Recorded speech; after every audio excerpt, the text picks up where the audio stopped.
Hello viewers, তোমরা সবাই কেমন আছো? আশা করি আমি অনেক ভালো আছি। আজকের ভিডিওটি হচ্ছে আমি যাচ্ছি বাইক নিয়ে। আজকে প্রথম বাইক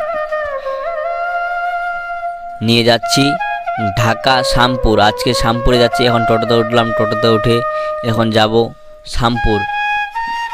গাইস, সবাই ভিডিওটি দেখবেন, অবশ্যই স্কিপ না করে সম্পূর্ণ ভিডিওটি দেখবেন। আমি তোমাদেরকে বুঝাই দেব ভিডিওর মাধ্যমে যে ঢাকা শ্যামপুর এটা কি, শ্যামপুর ঢাকা শ্যামপুর কি আছে। নিশ্চয়ই কিছু দেখার মতো একটা জায়গা আছে, সেই জায়গাটা তোমাদেরকে দেখাতে নিয়ে যাচ্ছি। আপনারা যদি মুসলিম হয়ে থাকেন তাহলে অবশ্যই ভিডিওটি দেখবেন, আর হিন্দু ভাইদেরকে বলছি তোমরা একটু ভিডিওটা দেখবেন। তোমাদেরও কিছু মন্দির নিয়ে আমি ভিডিওটি করছি।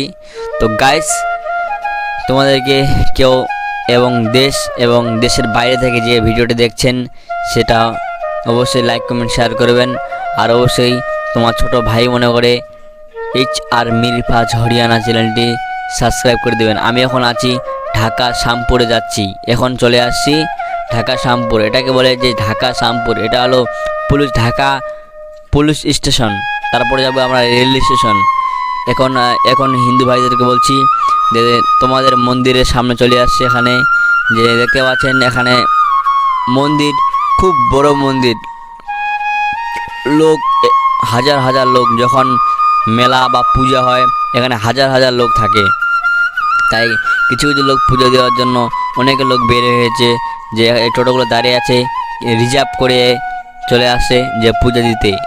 পুজো তোমারে হয়, সেই পুজো দিতে চলে আসছে অনেক লোক। এখানে ট্রাফিক জ্যাম ছিল, সেই জন্য এখানে রাস্তা ব্লক হয়ে আছে।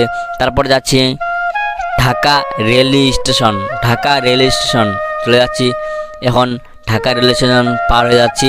তারপরে আমরা যাব কি ঢাকা শ্যামপুর। এই যে এখন ঢাকা, এটা ঢাকা রেল স্টেশন। এখান থেকে অনেক জায়গা থেকে যাওয়া যায়। তোমরা যেতে পারবে এখান থেকে। খুব কষ্টে আছি দাদা, আপনাদের বাঙালির মতো না বা ভারতের মতো না, এটা হলো বাংলাদেশ। এটা সব জিনিস নিয়ম মেনে চলতে হবে।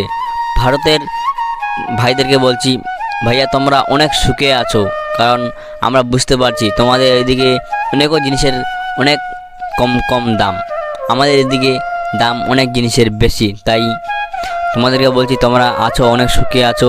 আর আমরা দুঃখিত ভাইয়ের জন্য এই বাংলাদেশ আমাদেরকে বা তোমাদেরকে একটাই হলো জিনিসটা, যে বর্ডার ইন্ডিয়া বাংলাদেশ বর্ডার পার্থক্য হয়ে গেছে।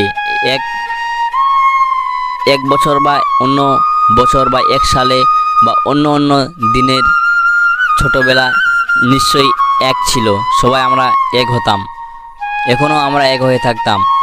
তাই এখন ভাই একটু কেচালের মধ্যে হয়ে তাই আমাদেরকে বর্ডারে রাখছে। তাই আমরা দুঃখিত ভাই, বর্ডারে রাখার জন্য বা আমাদেরকে বর্ডারের ভিতর থাকার জন্য একটু ভাইয়ের জন্য ছোট্ট একটি লাইক হতে পারে, অবশ্যই সাবস্ক্রাইব করে দিবেন। তাই তোমাদেরকে দেখাচ্ছে এটাই, যে অনেক কষ্ট করে আমরা ঢাকা শ্যামপুরে বাস করছি বা বাংলাদেশে। খুব কষ্টই, কারণ আমাদের এদিকে জিনিসের বা অন্যান্য জিনিসের খুব দাম বেশি। তাই আমরা সহজে সবাই কিনতে পারি না। তাই আমাদের একটা তো বলছি একটা কথা, যে আমাদের এদিকে বাংলাদেশে অনেকে ইউটিউবার আছে। তাই ইউটিউবারের কিছু বিষয় না বলে, যে আমার গগন সাকিব আমার নিজস্ব মামা, সেই তোমাদেরকে বলছি। তো গাইস, ভিডিওটি যদি ভালো লাগে অবশ্যই লাইক কমেন্ট শেয়ার করবেন। আজকে কোনো গ্রামের ব্লগ নয়, আজকে কোনো গ্রামের বিষয়ে কথা বলেনি, কারণ আজকে আমরা অনেক দিন পর, আমি আর প্রবি আমার দাদা, আজকে আমরা দুজনেই ঘুরতে আসছি। আজকে একটি ক্যামেরার পিছনে লেন্স কিনতে আসছিলাম। তো গাইস, সবাই ভালো থাকো, আল্লাহ হাফেজ। Like comment